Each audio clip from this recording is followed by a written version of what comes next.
Hello friends, स्वागत है आप सभी का आपके अपने यूट्यूब चैनल सितंबर शिल्पी में। यहाँ पे TGT, PGT, UGC net, home science की क्लासेस चलती हैं। फ्रेंड्स, आज के टॉपिक में हम लोग पढ़ेंगे भ्रूणावस्था में आहार परिवर्तन। ठीक है, तो डाइट ड्यूरिंग इलनेस। ठीक है, तो चलिए शुरू करते हैं आज का टॉपिक, भ्रूणावस्था में आहार। ठीक है, आधुनिक चिकित्सा में आहार को अधिक महत्व दिया जाता है। बीमारी की अवस्था में रोगी के शरीर के विभिन्न अंगों की क्रियाशीलता में परिवर्तन हो जाता है। तो क्या होता है, बीमार जब व्यक्ति होता है तो रोगी के शरीर के विभिन्न अंग, जो भी अंग है, उसकी क्रियाशीलता में परिवर्तन हो जाता है तथा शरीर की पोषण संबंधी आवश्यकता भी उसके अनुसार बदल जाती है। और जो शरीर की पोषण संबंधी जितनी भी आवश्यकता है वो भी उसके अनुसार बदल जाती है। इसलिए इस विशेष स्थिति में रोगी को विशेष प्रकार की आहार की आवश्यकता होती है। रोगी व्यक्ति के लिए आहार आयोजन करते समय जब समान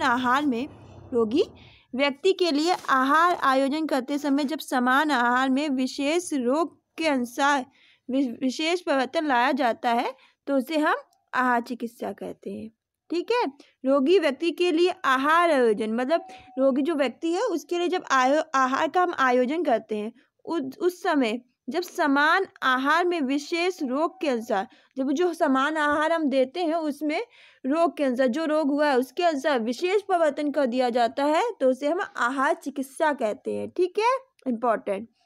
एक कुशल आहार आयोजन समान आहार को ही आधार मानकर उसमें इस प्रकार के परिवर्तन करता है कि रोगी का रोग दूर हो, उसके पाचन संबंधी अंगों पर अधिक प्रभाव ना पड़े, खाने के पश्चात उसे मनोवैज्ञानिक संतुष्टि तथा तृप्ति मिले। ठीक है, भ्रूणावस्था में आहार परिवर्तन के उद्देश्य तो रोगी को शारीरिक आवश्यकता अनुसार पौष्टिक तत्व प्रदान करना, शरीर में रोग निरोधक क्षमता में वृद्धि के लिए आवश्यक पोषण प्रदान करना, शरीर को पर्याप्त विश्राम प्रदान करना, विशेषकर प्रभावित अंगों जैसे अतिसार की स्थिति में रेशेदार आहार न देकर पूर्ण तरह आहार देना, पीलिया में वसायुक्त आहार न देकर यकृत को विश्राम देना। पीलिया में वसायुक्त आहार नहीं देना चाहिए। इंपॉर्टेंट लाइन आवश्यकता अनुसार शरीर भार अधिक या कम करना, व्यक्ति की अभिपचन, अवशोषण, उपापचय की क्षमता के अनुसार आहार में परिवर्तन लाना, आवश्यकता अनुसार आहार की तरलता में परिवर्तन लाना, तरल, अर्ध तरल और मुलायम आहार। ठीक है, तो आवश्यकता अनुसार आहार की तरलता में परिवर्तन लाना, जैसे तरल, अर्ध तरल और मुलायम आहार। जो पोषक न्यूनताएं उत्पन्न हो गई हैं उन्हें दूर करना। ठीक है, आहार चिकित्सा के सिद्धांत क्या है। ठीक है, आहार चिकित्सा करते समय निम्नलिखित सिद्धांतों का पालन करना चाहिए। पहला है रोग के प्रकार, रोग के अनुसार आहार का निर्धारण करना चाहिए। भाई सबसे पहली बात तो यही है कि हमें पहले पता होना चाहिए रोग क्या है, रोग के अनुसार ही हमें आहार का निर्धारण करना चाहिए, तभी वह लाभकारी सिद्ध हो सकता है, अन्यथा उसके तीव्र दुष्परिणाम भी हो सकते हैं, जैसे मधुमेह में न्यून शर्करा युक्त आहार और कब्ज की स्थिति में अधिक फोक का आहार। ठीक है,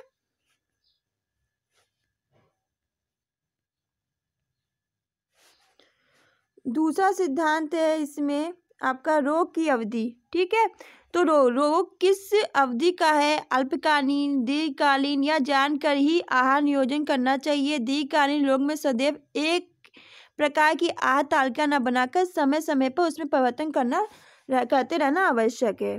फिर आपका आता है रोग अनुसार भोज्य पदार्थों का चुनाव। ध्यान रखें कि रोग विशेष के निवारण हेतु आहार में कौन से परिवर्तन आवश्यक है, उनके अनुसार किन भोज्य तत्वों की कितनी मात्रा घटानी है या बढ़ानी है।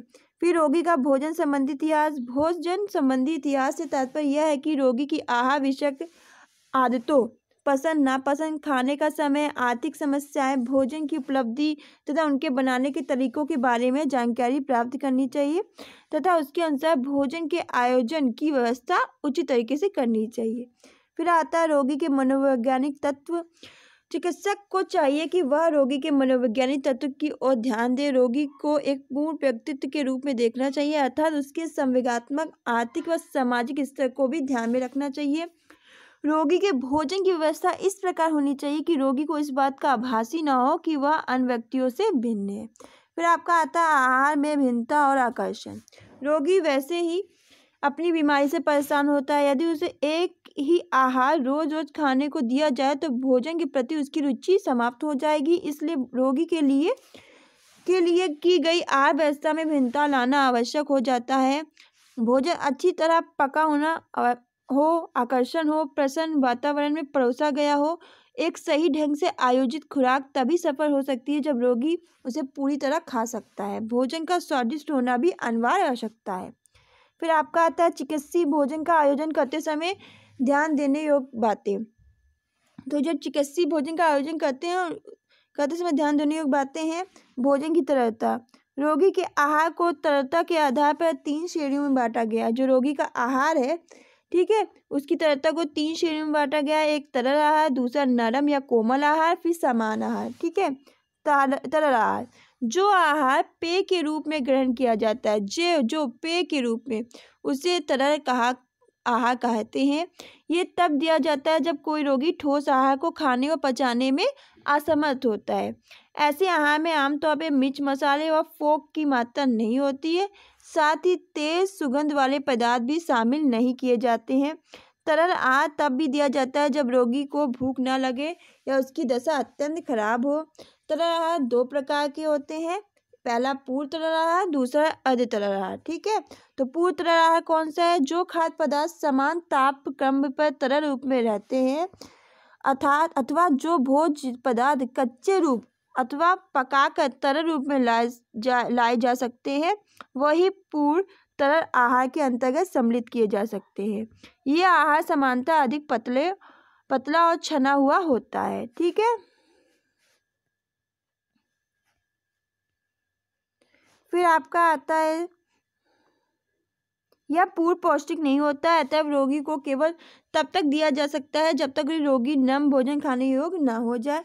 तीव्र ज्वर, शल्यक्रिया, तीव्र हृदय रोग, जठर शोथ या किसी अन्य रोग की तीव्र स्थिति में पूर्ण तरल आहार दिया जाता है। यदि रोगी की स्थिति ऐसी हो कि वह तरल आहार मुंह से नहीं ले पा रहा हो, तो यह आहार रबर की नली की फीडिंग कार से जोड़कर आमाशय में पहुंचाया जाता है। ठीक है, जिसे हम ट्यूब फीडिंग कहते हैं, ट्यूब फीडिंग। ठीक है, ऐसी स्थिति तब होती है जब रोगी बेहोश हो, गले या आहार नली में कोई रुकावट हो, मुंह में छाले हो, जीभ का सूजना हो, मुंह या गले का कैंसर आदि हो। यह आहार 2 या 3 घंटे बाद रोगी को दिया जाता है। फिर आपका आता है खाद्य पदार्थ। वसा रहित दूध, छाछ, फटे दूध का पानी, उबली सब्जियों का पानी, मांस, हड्डियों का सूप छानकर, फलों का रस, ग्लूकोज का पानी, नींबू पानी आदि। ठीक है, फिर आप ये होते हैं आपके तरल पदार्थ। ठीक है, उसके बाद है आधे तरल आहार में आपका आता है यह आहार रोगी को कई दिनों तक दिया जाता है। इसे पौष्टिक रूप से पूर्ण बनाया जा सकता है। तो जो आधे तरल आहार है, यह रोगी को कई दिनों तक दिया जाता है। इसे पौष्टिक रूप से पूर्ण बनाया जा सकता है। यह आहार रोगी को तब तक दिया जाता है जब तक वह ठोस आहार को निगलने और दांतों से चबाने में असमर्थ होता है। दस्त, उल्टी, आंत परिशोध आदि से पीड़ित व्यक्तियों को आधे तरल आहार दिया जाता है। ठीक है, भोज्य पदार्थ इसमें कौन से आते हैं? घुट्टी, पतली दाल, अनाज के पाउडर से बना दलिया, पतला कस्टर्ड, दूध, आइसक्रीम, घुटी हुई छनी हुई सब्जियां, पतली खीर, पतली घुटी खिचड़ी, ये सब क्या है? आधे तरल आहार। फिर आपका आता है नरम व कोमल आहार। जैसे जैसे रोगी की हालत सुधरती है, वैसे वैसे तरल आहार से नरम आहार देना शुरू किया जाता है। इस प्रकार के भोजन की तरलता समानता तरल भोजन के बीच की होती है। ये पचनशील, सरल, रेशे रहित, मसाले और सुगंध रहित, नम और आसानी से चबाया जा सकने वाला भोजन है। पौष्टिकता की दृष्टि से यह भोजन संपूर्ण और रोगी को संतुष्टि देने वाला होना चाहिए। जिन रोगों के दांत ना हो, पाचन संस्थान कमजोर हो, शल्य चिकित्सा से पहले अथवा ऑपरेशन के बाद जो समान आहार ना ग्रहण कर रह सकते हो, उन्हें नरम आहार देना चाहिए। ठीक है, कौन कौन? जिन लोगों के दांत ना हो, पाचन संस्थान कमजोर हो, शल्य चिकित्सा से पहले अथवा ऑपरेशन के बाद जो समान आहार ना ग्रहण कर सकते, उन्हें हम नरम आहार देना चाहिए। ठीक है, और नरम आहार या कोमल आहार में कौन कौन से पदार्थ आते हैं?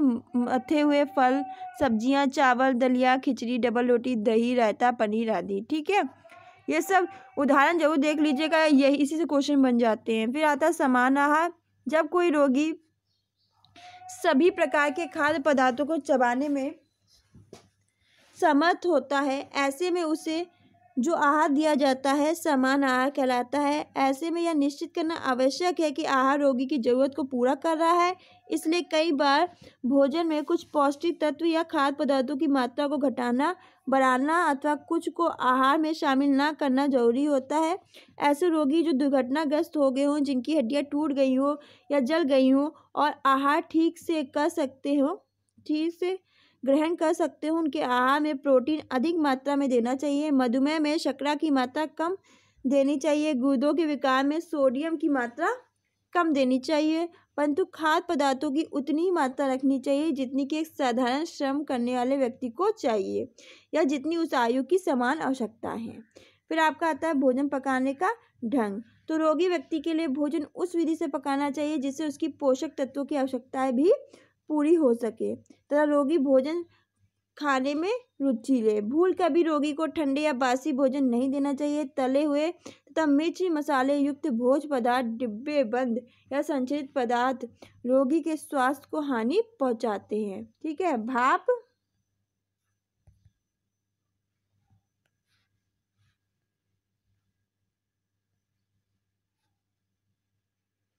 में पकाया गया भोजन, उबला हुआ अथवा स्टू किया गया भोजन रोगी के लिए शीघ्र पचने वाला होता है। ठीक है। रोगी का भोजन कुछ आकर्षण विधि से परोसना चाहिए।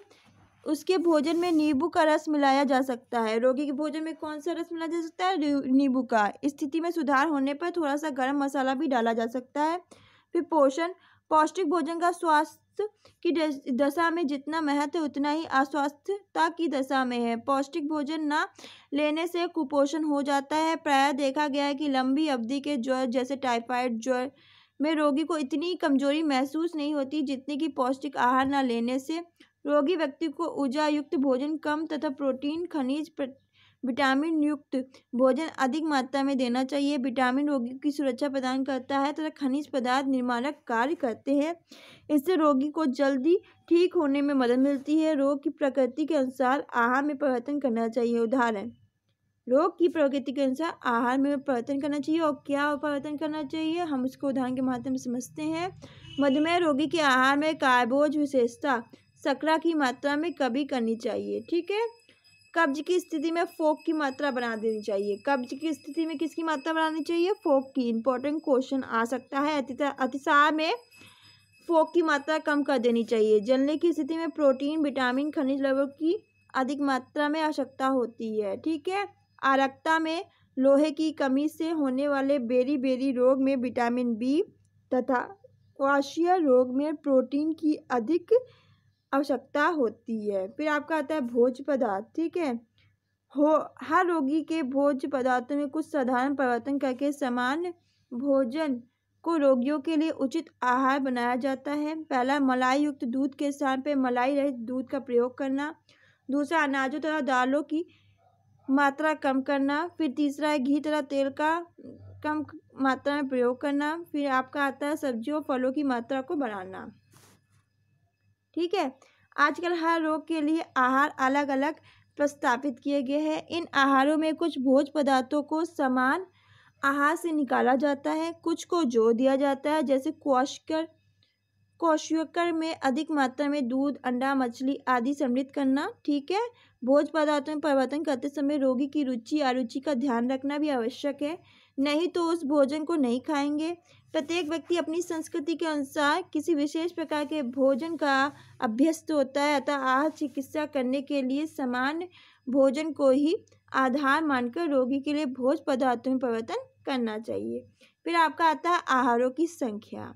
तो रोगी की दशा के अनुसार खाने के समय में अंतर रखना चाहिए। अगर रोगी निर्धारित समय पर अधिक मात्रा में नहीं खा सकता तो उसे 1.5 से 2 घंटे के अंतराल में दिन में 6 से 8 बार भोजन दिया जा सकता है। ठीक है।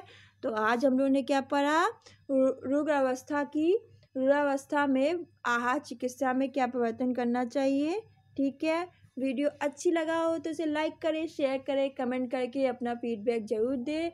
बिल्कुल सिंपल लैंग्वेज में बस आप एक बार ये वीडियो देख लीजिए, समझ में ना आए तो दूसरी बार देख लीजिएगा, आपको ये टॉपिक क्लियर